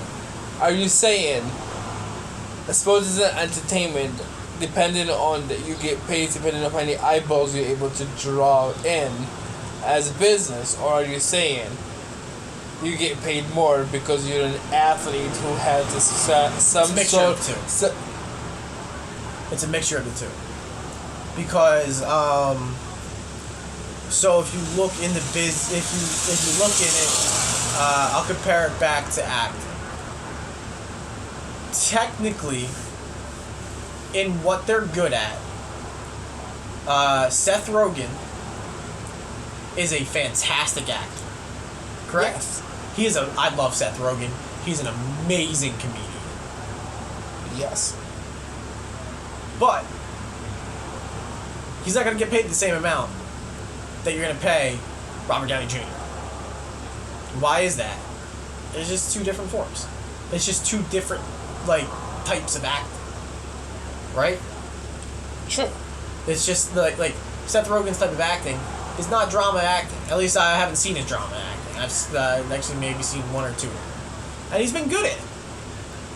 But drama isn't what draws in people right now, right? No. Drama is what draws in the most people. Right? Because you can always get into a good drama. Comedy is very subjective. Seth Rogen has a very, very specific type of comedy. In which, if I go into the bedroom and I get Tasha, she's not going to like Seth Rogen. She's told me that plenty of times. But it's just because she doesn't get his comedy. Right? I love Seth Rogen. Hands down. Will Ferrell, funniest guy. I think he's hilarious. But if you're looking for a comedy movie, or you're looking for a drama, I'm not going to pay you the same amount. But in drama is what brings in more money. Because people just like drama. So you're saying how many eyeballs you're able to catch? Yeah. If you look at the biggest movies of all time, what are they? Infinity War, Titanic, Avatar. Or no, it's Endgame. Endgame's up there. And Avatar. Why is that? Because they bring you in the entire time. They all are part of the drama series, right? They all are part of they're action dramas, action drama comedy, whatever you want to put it in. But over time they're getting paid for that money, right? At that time they got paid the most money for that role, besides I think Leonardo and Kate, whatever. Kate. Just because they weren't really well-known actors at that time, I think. Not huge, like the actors in, let's say, Marvel. Yeah. Are now.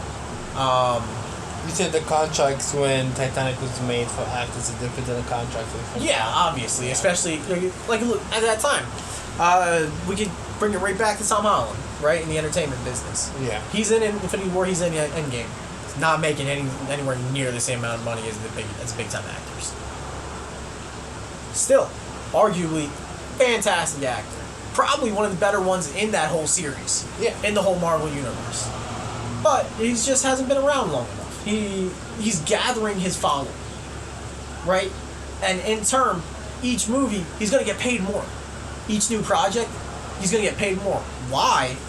Because he's bringing in more money. He's bringing in more views. Right? Right. It's because each time, if I see Tom Holland in Spider-Man, and he's good, I want to go see Tom Holland in another movie. Like, I want to see Tom Holland in Uncharted. Like, the new Uncharted movie, I played the game. Not a good game. I don't really care about it, but I want to see it because of Tom Holland. Yeah. Because I like Tom Holland. Right? Right. So, I might pay to see the movie. Like Justice League, the new one came out. The Zack Snyder cut. Oh God. I feel like what, he got paid $200 million to do it. No, I don't think he didn't get paid. Yeah. That's crazy. Yeah. But I think it's $200 million, but he got paid the insane amount of money to do that cut. But the original cut, I had heard it was terrible. But I went because they had established Superman in Man of Steel. I loved Henry Cavill's Superman. Ben Affleck was in it. I wanted to see it for Ben Affleck. Gal Gadot was in it. I wanted to see it for her. I didn't see it for the other characters. I didn't care going in about Flash. A little bit about Aquaman just because I've seen Jason Momoa and stuff, right? I saw the Game of Thrones, and that's where I got him from. So, like, again, you want to compare it back to sports, I care way more about LeBron James than I do Zion Williamson. Like, in basketball terms. Just because LeBron's been around for a long time. I'm going to pay him a lot more money than I'm going to pay any rookie. Or than I'm going to pay anybody who's been in the league 3 or 4 years. Just hands down, because he's the best. Giannis Antetokounmpo in basketball gets paid a ton of money. Why? Because he's good. Sure. And that is what brings in viewership. You have to be good at what you do. Right? And how do you do that? You develop skill, you develop passer skill, at least in athletics. You have to get creative. Very creative. Like LeBron James' size, he shouldn't be moving the way he is. Right? But we can agree he's an athletic machine. Even at the age that he's at now, I aspire to be in as good a shape as he is. I remember I think it was a couple of months ago, a Sports Center commentator talking about how LeBron James is at a certain age right now, because it's been in the game for a hot minute. And they were saying how he should slow down and perhaps take more vacation, or not have that kind of mentality of keep going how he is, or it was the grind, you just keep going, get better. They were maybe you should relax, maybe take a summer vacation. How there were other contributors saying, well, we know LeBron James, we know his mentality, and they were talking about more how he is a certain player, or a certain type of a player, because of the dedication he has as a sportsman, and then they were tying it back to how our society, there's an archetype for that. Yeah. And he fulfills that archetype. And some of the justification that gets in the pay gap is the reason why men get paid better, because we give them that kind of archetype. Well, I can agree. But, in terms of LeBron, why should he take a break? He's the best. If he wants to be called the best, he has to keep grinding. He has to keep getting better. He can take a break once he's retired. He knows that. But you understand, the archetype, though? Yeah. Where he's fulfilling... The reason why he gets paid a lot, because in our society, we have an archetype for this kind of these heroes. I don't think that's why he gets paid a lot. He gets paid a lot because he's good at basketball. That too. There are But people who are far better looking and who are far fitter in basketball who don't bring up as much of a following. And they technically epitomize exactly what you're saying. But you know why?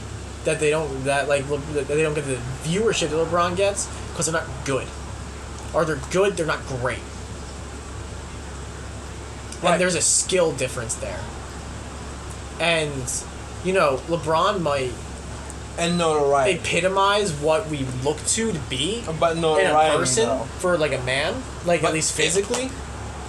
Physically, Yes, but you just said it though, as a man, as an archetype, yeah, as a man. I was talking physically. But as a man though.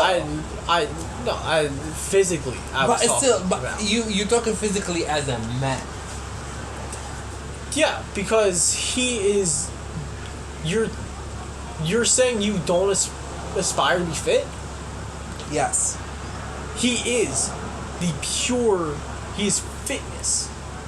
For anybody who aspires to be fit, you look at him and you say, "Wow, how can I?" Do you know how he is that old and he's doing it? Tom Brady, that old, and he's the best.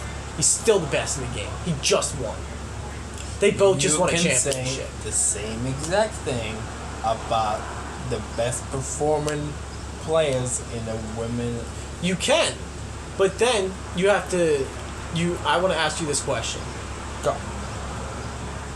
How many women teams do you think WNBA could compete in the NBA? Just straight up the way it's all. I don't want any what ifs.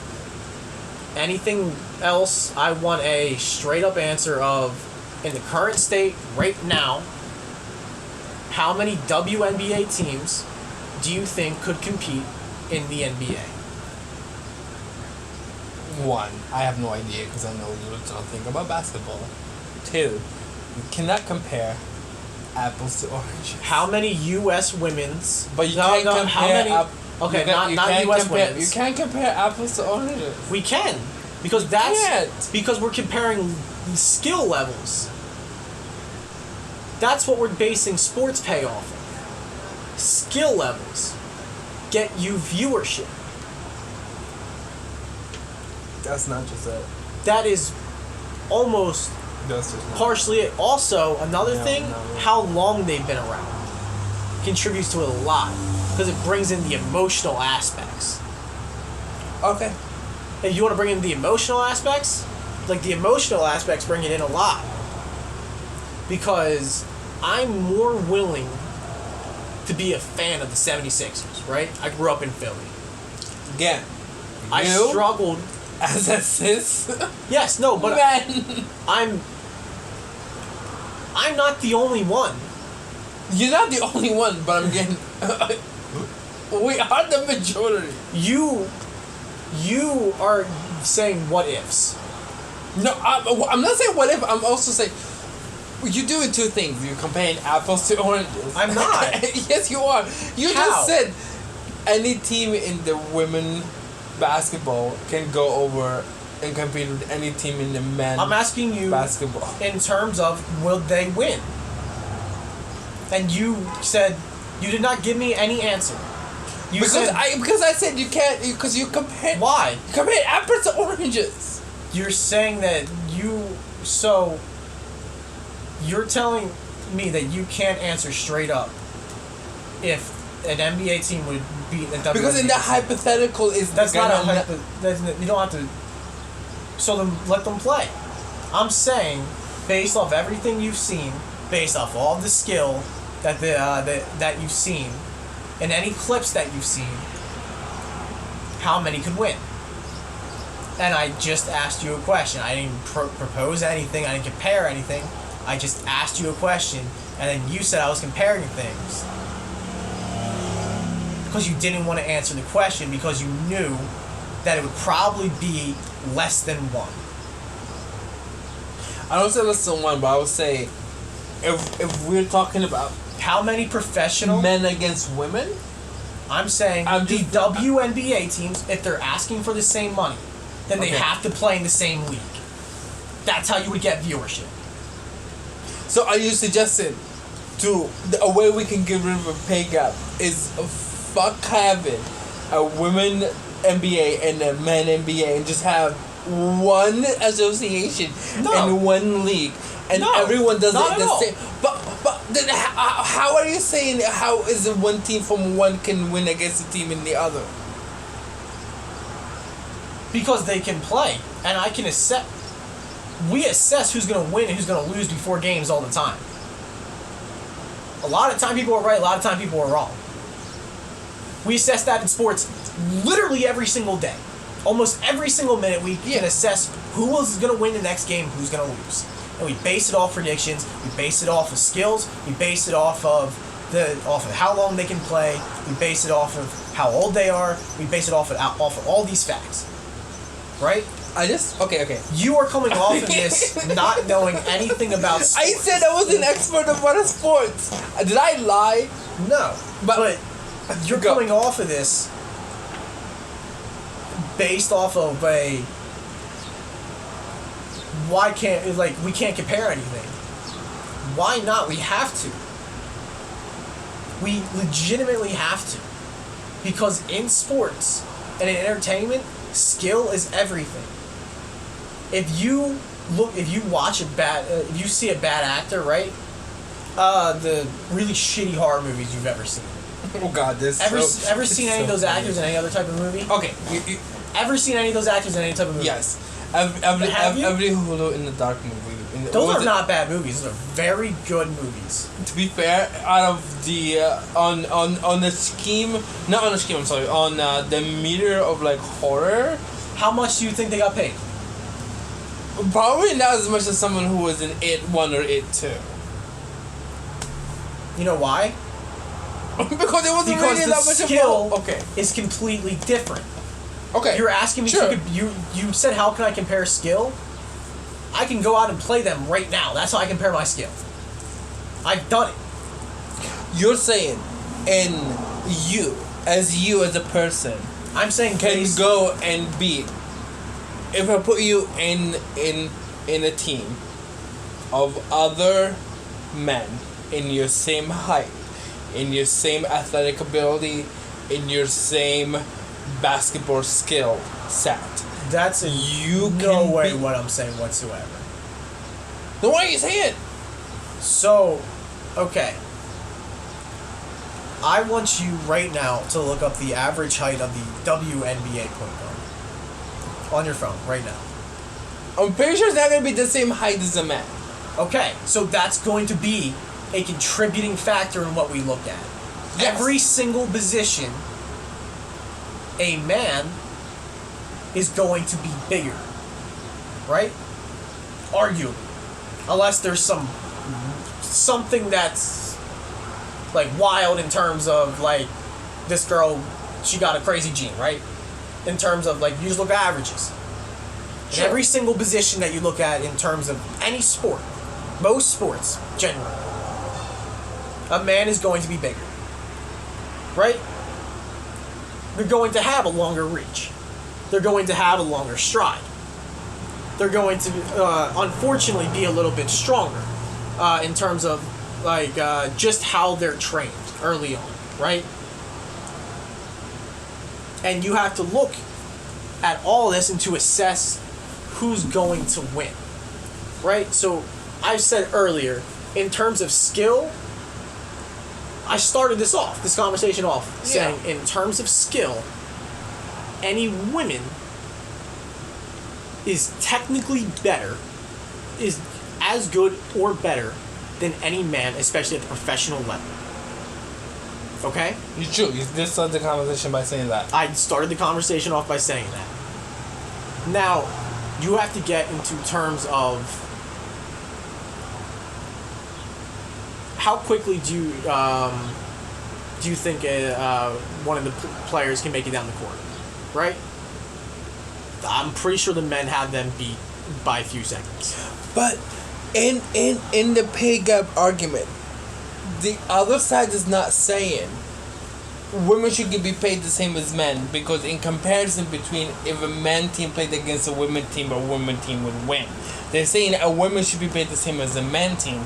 When a woman and a women team compete and the men and the men compete, the skill level that's being displayed is the same. It is not.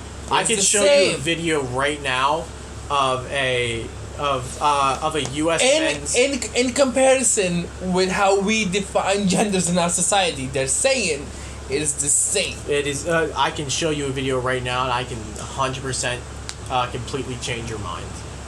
We could stop this right now. I will show you a video. We can start it back up, and I will show you how much quicker the games are. I will show you how much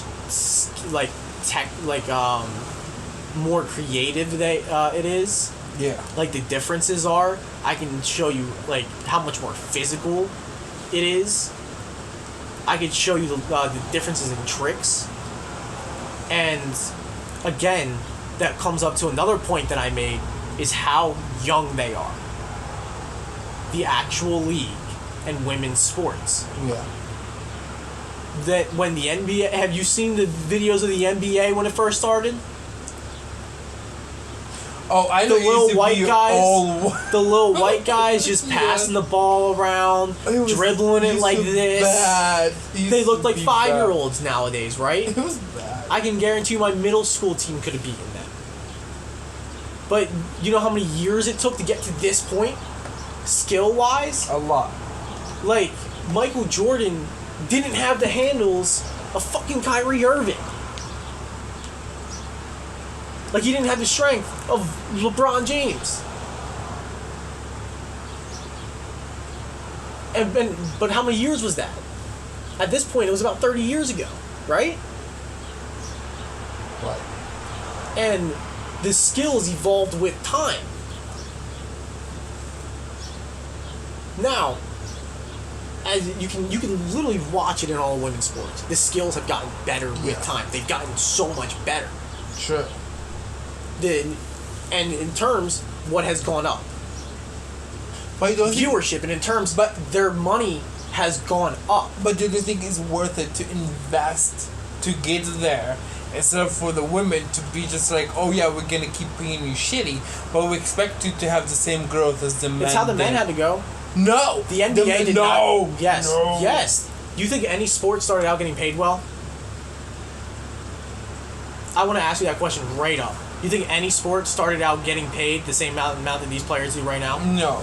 No, not at all. Do you know why? That started. Oh my god. Because there was a couldn't. lawyer. There was a lawyer who fought for a couple of players to get paid more as a free agent, and that's how now companies can like an advertising agency can go to a player and argue for like contract instead of going through like a team or an association. But that's the argument though. The women don't get that. So you would have to start that up, right? Because you would have the to- association is not willing to invest in the women's in that capacity whatsoever. Yeah, I mean not yet. Do you want to know an interesting fact? Because you know why the argument is? Do You don't have enough eyeballs for us to justify to pay you more to get you Well, there. not yet. Obviously, not yet. No, not yet. Right? But here's an interesting fact. But you're supposed to invest in something for it to grow. Yes, and they are. It is They growing not- every year. The viewership is growing every year, and in turn, every so often they are getting paid more. They're getting paid much more money than they were getting paid at the start. It's not enough that justifies how much the association is So how are you getting. going to pay them? The same metric rate as is They allowed are. in the free marketplace. No, it is not. So- Women's are getting paid way less in the competitive free marketplace. Women's get paid less than the rate they should be.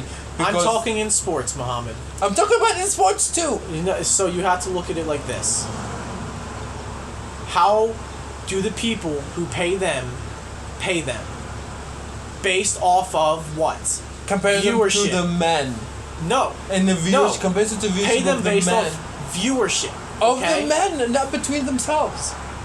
No, this is just based off of viewership. Do you know how? So, 256 million people. Okay, but no, that's no. men. Listen to this. It's men. Listen to this statistic.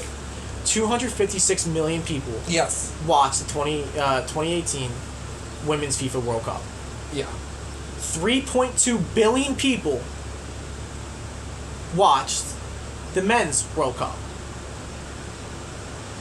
The Women's World Cup is mostly funded by the money brought up from the Men's World Cup already from the year before.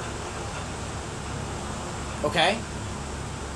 So, in turn, you're saying that you want the women to get paid for all the viewership that the men do. No. But that's what you want. No. You don't want that. So, you want them to get paid right now. How? They get paid based off of viewership. 3.2 billion people watching something, that's a lot of money generated. That's a lot of money to pay the people who are playing for you. And those are the people who got paid, the people who were watched. Yes. The people who didn't get paid were the people who were not watched. And yet, they still got paid the money that they were offered.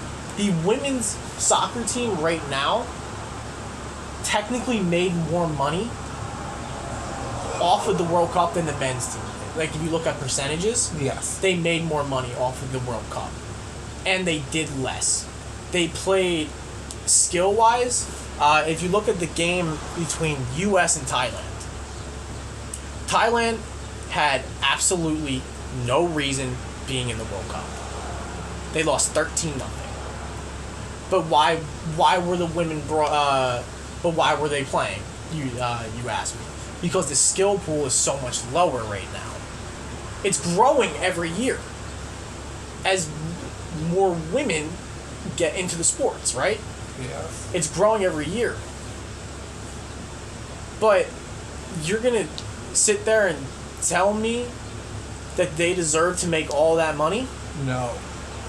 I'm not saying they deserve all that money. They're making the same amount of money percentage. They're making more money percentage-wise based off of the money that they bring in.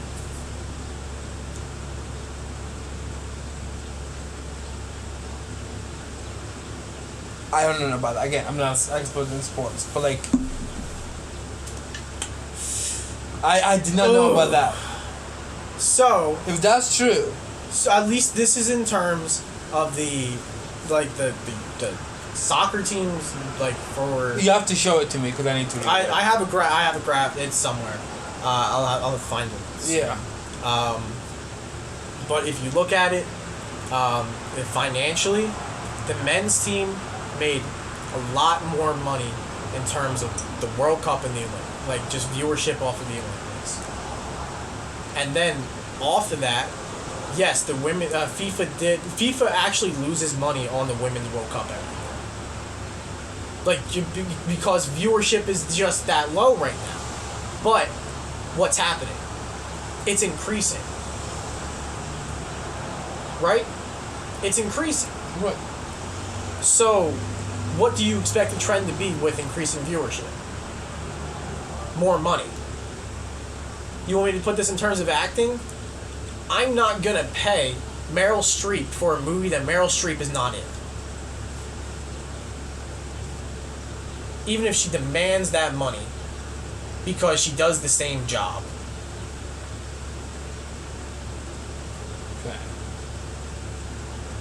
That's a solid argument. I'm not gonna say that's not a solid argument, but again, you have.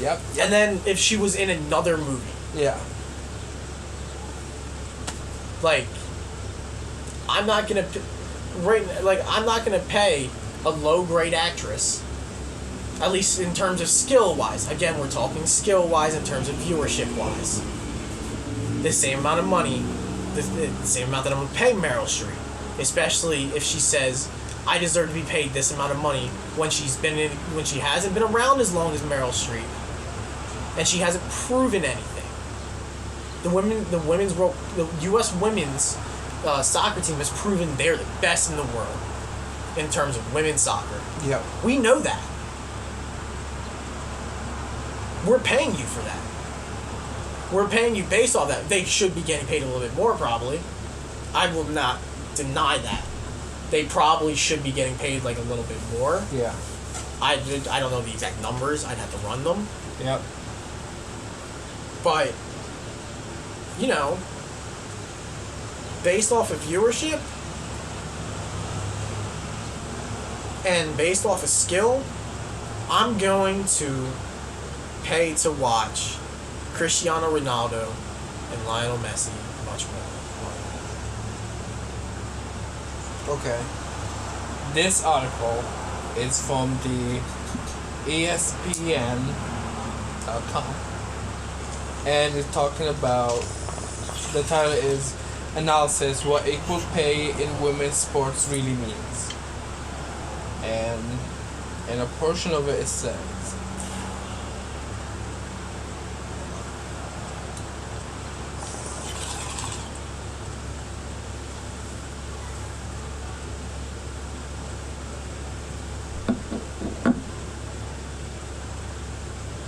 It say until recently, it seemed that, at least from a business perspective, the FIFA pursued that strategy because money brought in from the men's tournament draw that from the women's game, for instance.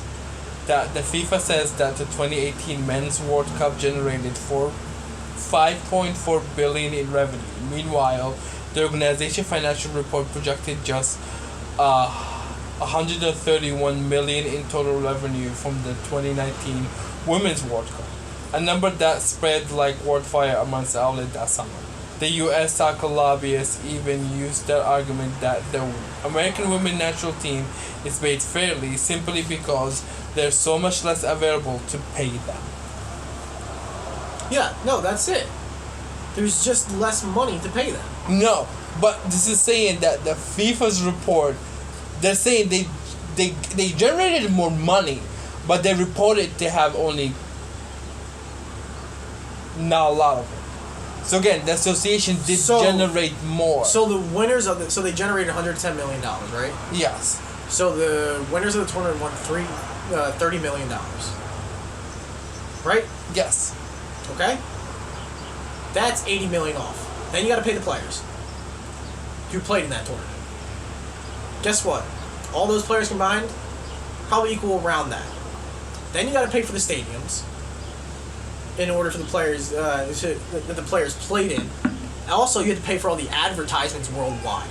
That's where they probably lost the most money. Yeah, but this is saying that FIFA wants to develop a specific commercial strategy for women's football in order to attract additional funds that can be attributed directly to women's game. This new reality will only be reflected in our future financial results. Why is that a bad thing right now? Because again, as an association, they are already by viewership are generating enough to pay women more. But they're holding them to the contract they've given them already because they're saying compared to men, you're being paid fairly. You're using the argument you used beginningly. But now because of the if you sign a contract with me, you're expected to uphold the contract for the length of the contract. Yes, but the same thing with LeBron James. Once you said he gotten better, and you said what he demands what? He demands more money. They're doing the same thing. They're saying we're better. We want to get paid for it. But they're all under contract. But don't you think that LeBron has only asked for more money when he's been a free agent. Which is he's not under contract. You want to be not under contract? Fine. Ask for it when you're not under contract. But you freely signed that contract. But do you see why then the women would use that equal pay language though? Yeah. Like again, I'm not saying they're justified that the women's soccer team they're allowed to use the equal pay language as a rallying cry. I'm not saying they can or cannot. People can argue that day and night. So your argument is that compared to the men, they're not getting paid much. No, compared to the metric that you stated, the association, they're already getting more money, but they're not paying women fairly compared to the metrics that they set. But again, because we live in a society where a man can sit and argue and get paid more, because again, men can do whatever they want. Women are not being held to that same place. That's also it. I mean, like, you know, I've watched a lot of, a lot of talks in the past, and I listened to a lot of podcasts, like a lot of sociological podcasts. Yeah. In which there's something where men are less agreeable than women. in which they're willing, in terms like business, in which sports is like, if you're an athlete, you're a business. Yes. Like in the business, men are more likely to demand more pay for what they're asking for, or for like doing the same job on a more consistent basis. Okay. And like that's like only like one contributing factor, but like it's just like it's not necessarily men, but it's a masculine trait. Which men and women have both masculine and feminine traits. Yeah. And then that doesn't make you any more masculine or feminine. But that's just like, in the business place, men are just more likely to demand and show you exactly why in the business. Like in a business aspect, right? Like they're not, and then they're more likely to quit if you say no. Right? And the women now are doing the same exact thing. Yeah. But because in our society, women gets to be labeled as bitchy. Well, no, I mean, men. It happened to men difficult. too. Yes, when it first started out, it happened to men too. But now it's gotten to the point of women. What I'm saying is, do you understand why now. women in your life would be more defensive when you say like they were wrong though? Do you see where the argument now is coming from? I see when everybody is defensive when I say you're wrong. Yes, but when you look at the numbers and you see like the women are being cheated because they're just being compared to men when in reality they already are. The money is there, but they're getting used unfair metric. I don't know where you twist my words around at what point. I didn't twist your words. You can play this back. I know, but I've said multiple times. I agree they should be getting paid a little bit more money. Yes. I've said that. I've never said that they don't deserve that they don't deserve at least a little bit more money. But if you want to go based off the terms of sports and what is sports, how do they get paid? They just can't have that money. Like they're not bringing in the money to get paid. Yes. But remember, I also agree with you. We're back from a break. We just took a break to watch basically just some videos just to show you what I meant by skill. Yep. Right? Yep. What did you think?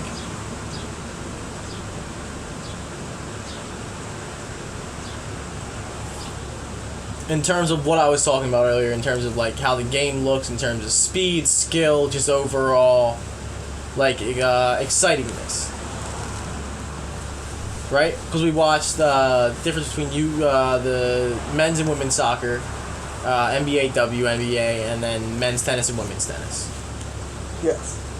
So did you see any differences?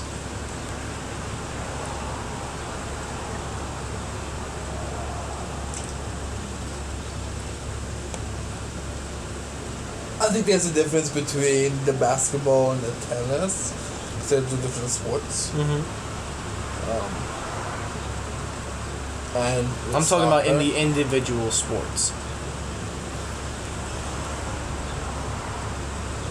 I think women's tennis were more developed and more up to par with the skills of the men than like I would say the basketball and the soccer.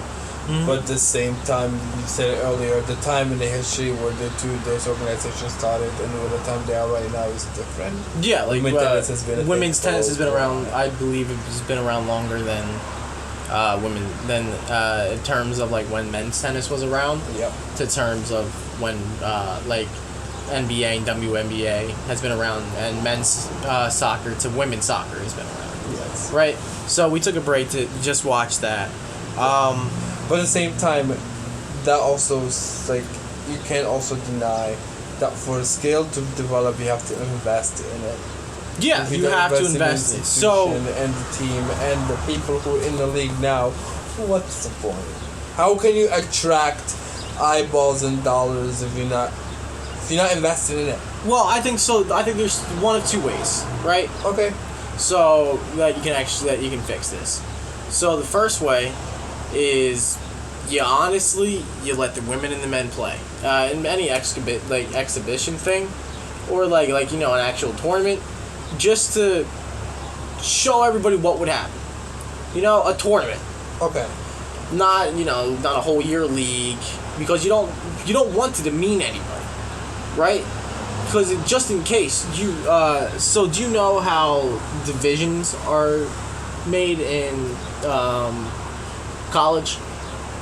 Yes, to an extent. So in order to move up in a division, you have to be guaranteed a win. I mean, it is the same in the NBA. It's the same. It Yeah, is other tiers. it's the same in So the reason I'm not saying like start it into a league is because you would want to guarantee them like a win, right? Yeah. You would want, and I don't know. We haven't seen them play NBA yet. So Yeah. you start with the tournament, so then at least they get recognition. If nothing else, even if they lose, you get recognition. You get more Okay. eyes, because you get more eyes from people who might have never even heard of the WNBA, but who love the NBA. And the same thing with any of the other sports, Yeah. right? At least this way, you shut people up, right? You don't have the argument anymore of this person's better, this person. It's not. You don't have the argument of they can do this, they can't do this, right? You Yeah. see it on the field. So then you can say, so what do you need to improve on, right? So how can we? What are we doing over here in the men's league that we can help you with over here in the women's league, right? And that's happening a lot. Like we see cross athletes, we see Kobe Bryant before he died. He was helping train a lot of women's basketball players, right? Yep. When we see that a lot, and those are the best players. Yep. Like these are the best players who are learning the same skills that the men are learning, Yep. right?